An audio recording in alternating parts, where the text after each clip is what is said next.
IGN's Up at Noon is flavored by Wingstop. Try chili lime. It's a wing thing. What's up, everybody? Welcome to Up at Noon. It's Bring Your Kids to Work Day here at IGN, so we have a bunch of little tykes in the audience. Cheer for the camera, children. Whoa, why was this guy in the front not clapping for a second? He's like, no, and then, all right, yeah. Hey, look at him shaking his head.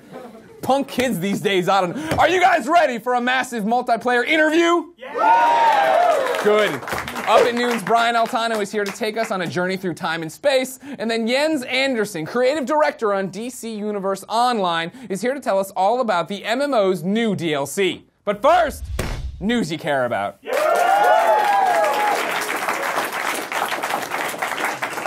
After a slew of key people leaving the project, Uncharted PS4 fans got even more bad news last week when Naughty Dog lead artist Nate Wells announced he was leaving the studio. Then, actor Todd Stashwick announced he had been replaced. Now, this news comes after the departures of Amy Hennig and Justin Richmond. And there are a lot of people. This is going to take forever. Who else left Naughty Dog this week?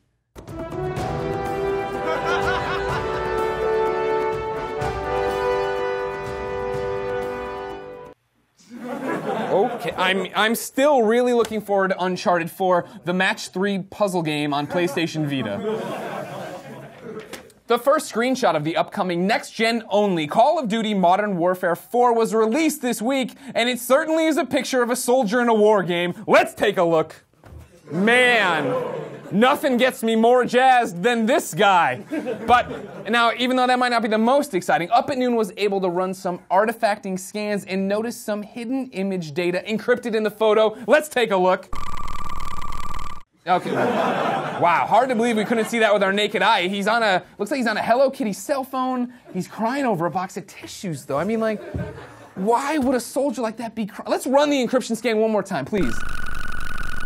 Oh, he's looking at the Titanfall sales charts. Good luck this year. You are going to need it, Call of Duty. You are going to need some help. The Amazing Spider-Man 2 swings into theaters Friday. See what I did there? Stay in school, kids. Spider-Man, theaters Friday. Famed musician Pharrell Williams has recorded a song for the movie, hot off his hit single, Happy. Now, we sent our producer, Nick Scarpino, to Pharrell's studio to bring us the first listen. Are you ready, Up at Noon fans? Yeah! Here it is. It might sound crazy, but it's Spider-Man.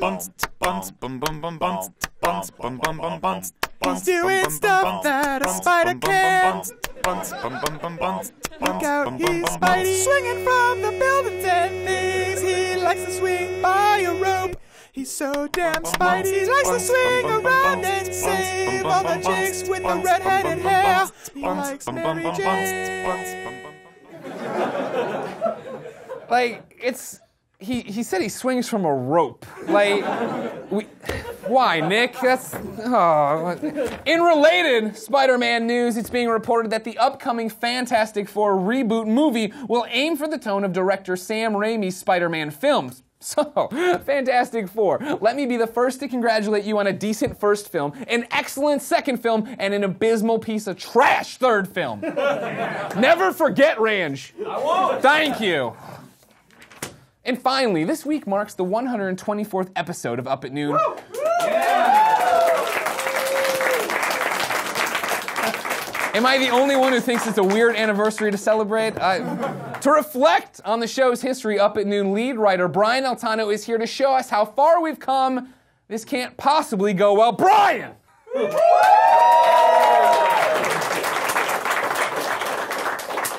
Thanks, Greg.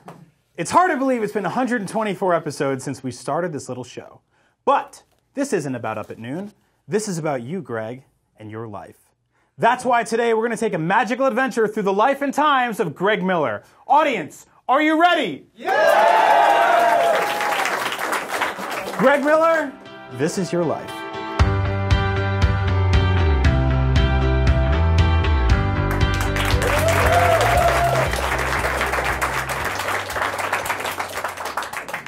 Our story begins in the 5th grade when young Greg Miller had a crush on his classmate, Rebecca Tensington. Real name. Greg tried and tried and tried to get Rebecca to like him back, and after months of begging, she finally agreed to go on a date with him. Greg called his mom and asked her to pick them up, and where did she take them? Why?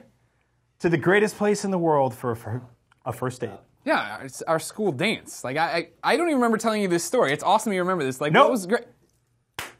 To Wingstop.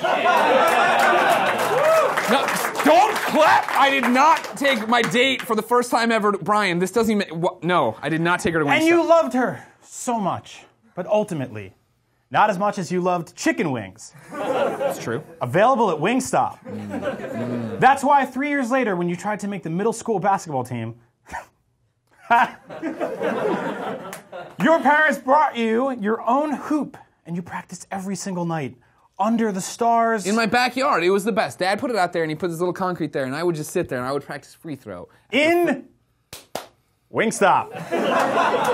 Why, bro? I mean, how would I practice basketball? You're not... The bit doesn't even make sense. What you're Then, on the very first night you drove to Mizzou, your college, your car broke down with all of your worldly possessions in the back seat and a tiny baby wiener dog riding shotgun. You had nowhere to turn. But who on that fateful night took you in with open arms? Wingstop. I mean, I don't even know why it's got to be like this. Like, why? It's I almost got like you. chicken wings and Wingstop have always been a part of our lives. Why didn't Fallon take you? Remember when we were...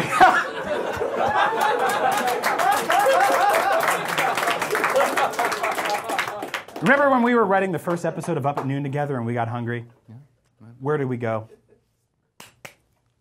Wingstop. We went to this Wingstop. We did. We went. You're right. You're actually right for once. We went to this Wingstop. That's right, Greg. Check it out. It's nice. Just like you can't go on without chicken wings, Up at Noon can't go on without corporate sponsorships. Chicken wings. Chicken wings, indeed. Brian Altano, everybody. Man, what a wild adventure. Speaking of wild adventures, Greg Way. Hold on. Yeah. I've been going on adventures in DC Universe Online for more than 3 years, and I'm not stopping anytime soon. Ladies and gentlemen, put your hands together for the DCUO creative director, Jens Anderson.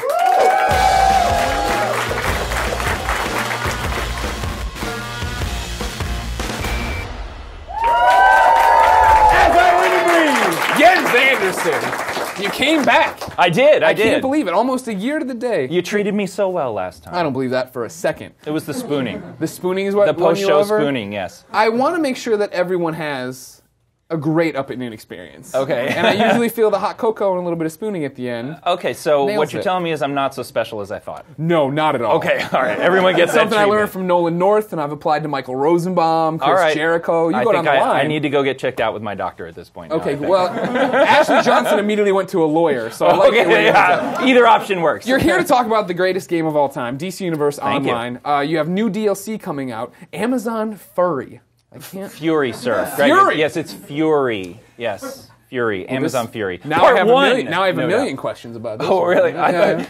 All Before your it other. seems self-explanatory. Now there's question. What's happening this time around? Well, Amazon Furry will probably star Cheetah. This is Amazon Fury, Fury. which is going to star Wonder Woman, Hippolyta, Circe.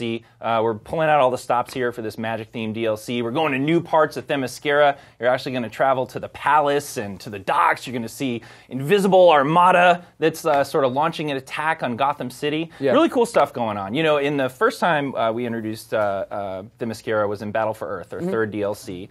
And Brainiac was sort of doing his big wrap-up of creating his avatars of meta and tech and magic. Right. And, well, some time has passed, and Hippolyta has gotten pretty pissed off that her island was desecrated by Brainiac, and she kind of looks at Gotham City as the source, the seat of Brainiac's power, because that's where the Nexus is in our game.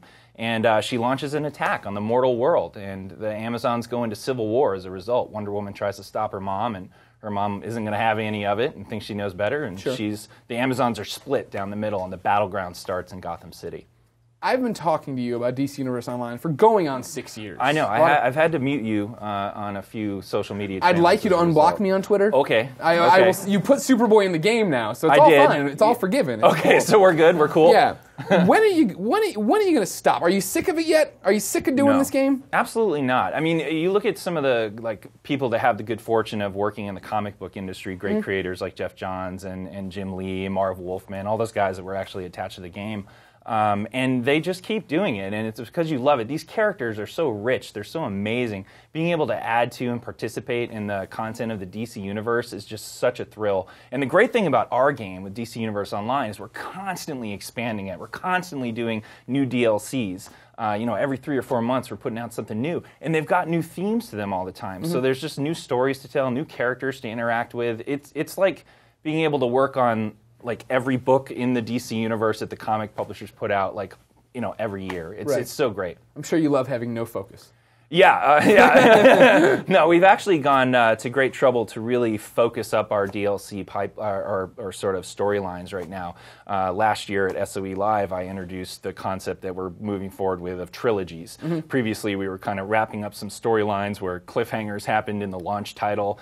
We wrapped up some of those, like with Fight for the Light. Now we're actually doing 3-part DLCs, like the War of the Light.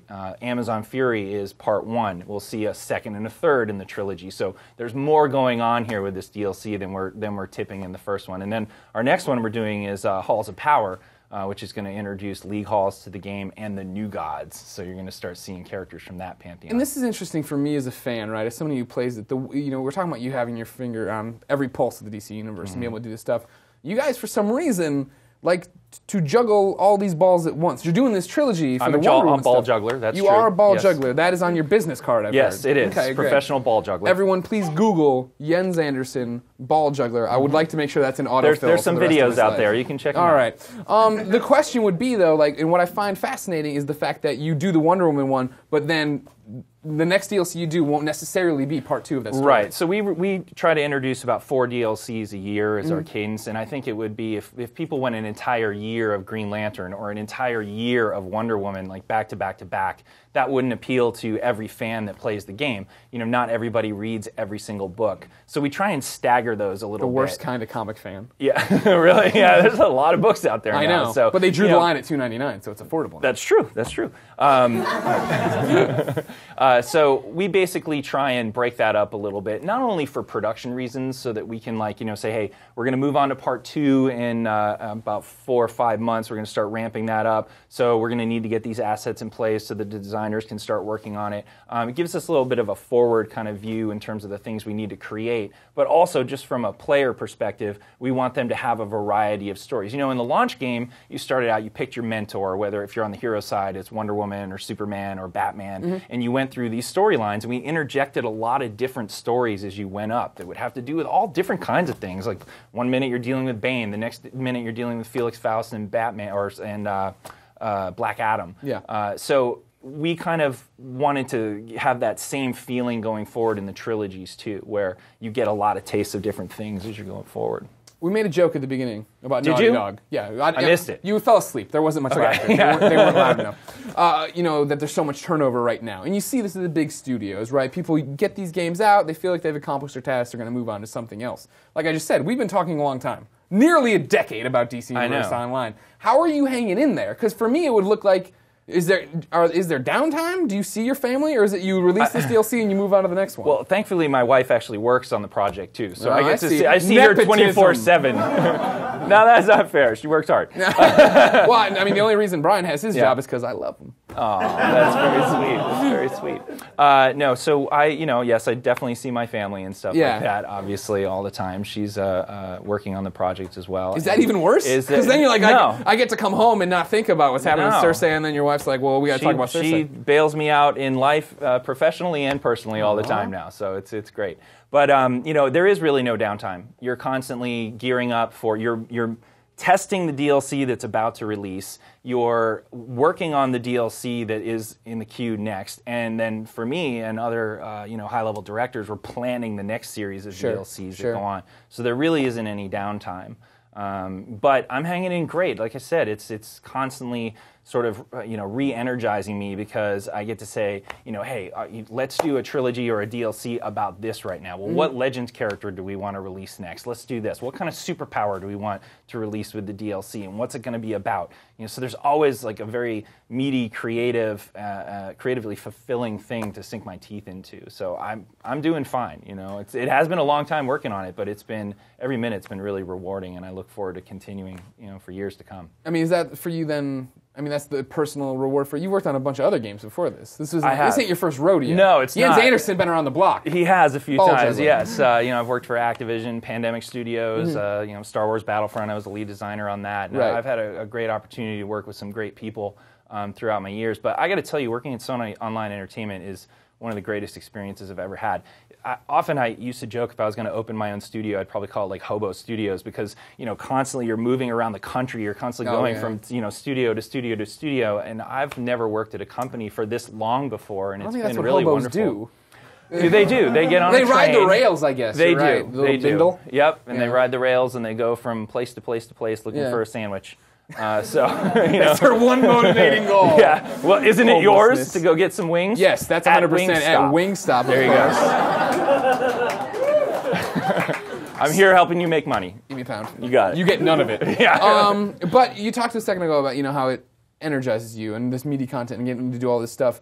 PlayStation 4, what has that been like for the player base, right? You guys were you launched this PS3 and PC. That was great. It was going well for a while. You went free to play, and then you were there for launch day on PlayStation 4. Yeah, that was a really terrific experience to get this up and running for the PlayStation 4. We turned it into a situation where we looked at it like this is a relaunch of the game. We went back and addressed a lot of feedback from our players and made the whole leveling risk versus reward experience a lot better. And I think our players that have were on the PS3 and moved over to the PS4 have seen just an amazing increase in the sort of immersion. And I can speak to this. Yeah, there are textures now. Yeah, it's an incredible game when it's on the platform that can really put the muscle it needs behind it. And I'm really happy to be on the platform, and it's great. 15% of PlayStation 4, the install base for PlayStation 4 has downloaded DCUO. Man, that's a lot. And what's wrong with the 85%? I've been saying I don't know. What is wrong for 5 with you? years the best game, and it's free, and you see Superman, and you get to run around. Now Superboy's in it. Sort it out, man. It's not that hard. It's been great, and we love our PS4 customers too because they really support the game. You talk about the 15% install. What is it? Are those people who are basically carrying over their accounts like me, or are you seeing a whole new audience? I think there are people. This is like a health insurance question. Like, how many are new? I don't know. I don't have the your exact. Health insurance is weird. Mine is. Your health insurance asks you this? Oh, maybe I'm getting a little. How many new are in your household? You're like, I got a wife and 2 dogs. It's like 8 million or something like that. So anyway, I don't know exactly offhand the people who have converted versus the new people. I know that we get new registrations all the time since PS4 came in. We've been getting a ton. 8 million people or something like that on the PlayStation 3 and PS4 have registered, and we have a huge following on the PS4, and we have about double in terms of like revenue coming in from the PS4 players. So they're really liking it. You can really tell they are that, rich. No, it's not that they're rich. It's more like, well, they just put down the ducats to make the PS4, or to buy the PS4. So I just think that the game is such a great experience on that platform that you can really see people supporting it even more than they do on the PS3. Gotcha. So it's great. Well, of course, every time someone's on the show, I tweet who it is. I ask you to tweet back questions. We're going to get to those right now. Oh, While I boy. look them up. Amazon Fury, here's your chance to sell it. When's it coming out? What's happening in it? We don't have a release date for it Get right off now. the stage. Very well. We don't have a release date for it right now. It'll be releasing sometime in May. Okay. We're looking forward to that. But we do have GU36 coming up, which is... That's Game Update. Yeah, Game Update 36. You've made 36 game updates. Yes, we have. And this Good one Lord. is probably one of the biggest we've ever had, offering a lot of combat balance changes and things like that, and really bringing some parity to some of the superpowers. Okay. So really good stuff going on next week. Actually, that's releasing on the 29th, as well as the new all-access program that we have across all SOE games, where we're just doing like one big membership fee for You get all everything. the games. Yeah, you pretty much get everything. We want to just make it, you're a member of the SOE family. Gotcha. And there's benefits for each game that are different. For DC, it's like 10% discount off of Marketplace, special programs and offers and things that we have. You get 500 Marketplace cash each month, good stuff like that. So. All right. Your Twitter question comes from Tick Kuhn at DCUO. Tickin'. Yeah, you know, is that how I pronounce it? I do. Yeah, why? she's a great lady. All right, great. Good for her. I don't care. I'm going to read your question, but I don't care about you at all. I care about her. She's just got Okay. a green. Her character is a Green Lantern, and it's a man. So how am I supposed to know that? You know, the don't wanna internet is a very confusing place, Greg. Thank you. I have stories about that. She tweets, will we see The Flash in Legends before the Flash TV series starts? You're a big Arrow fan. You know they introduced Barry Allen. Yes, And I do. Barry Allen is I getting do. his own show, ladies and gentlemen. One Yeah. fan of it. Spoiler alert for Arrow if you're not caught up. Wally Sorry. West fans everywhere are crying in he'll be fine. in He'll their catch up. tissue No big box deal, right yeah. now. So I don't know when that's releasing, actually, the TV show. So I Fallish, can't- they're shooting. They've put Fall. out some of the outfit. No, probably won't have him out before then. But I can tell you this. So it's really weird. Like, for me, on the internal side of things, I say, hey, you know, we've got all these legends in the pipe right now. We're celebrating Batman's 75 years of Batman, so we have some cool Batman stuff coming up. We've announced Supergirl that's coming out. We've already we leaked accidentally that Wonder Girl's on her way, too. And we have some stuff coming for War of the Light. So there's a couple of more really awesome Lantern legends that'll be on their way. But, Do you want to leak those right now? Yeah, I just did.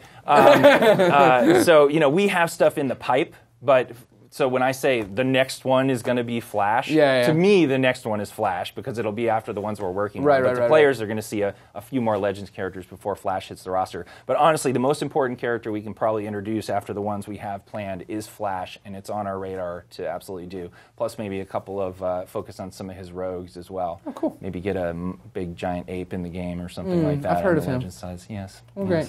Jens, thank you so much for coming by. Thank you, sir. Amazon Fury is coming up soon. You can get DC Universe Online right now. You should.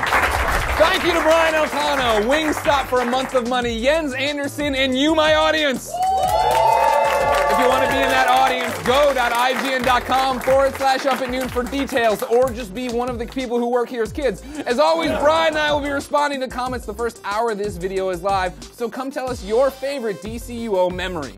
Mine is when I spent a weekend mining exobits and listening to This American Life. Yep. 48 hours of collecting trinkets instead of talking to my girlfriend, or exercising, or whatever you normies do. We'll be back next Monday at noon with Caden from Mass Effect, but until then, I'm going back to bed. DaveFenoy.com.